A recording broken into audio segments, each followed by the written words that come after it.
So ang average gross monthly income ko for 2-bedroom unit nasa 60 to 80,000 monthly.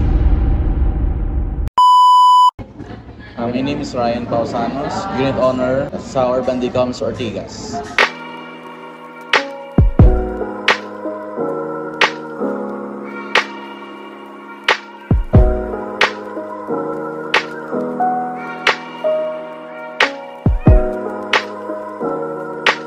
Kailan po Na-acquire ko yung unit ko last June 2020 during the pandemic. Yun yung first unit ko na na-acquire sa Urban Decoms Ortigas. Bakit po staycation nung napili nyo best ba?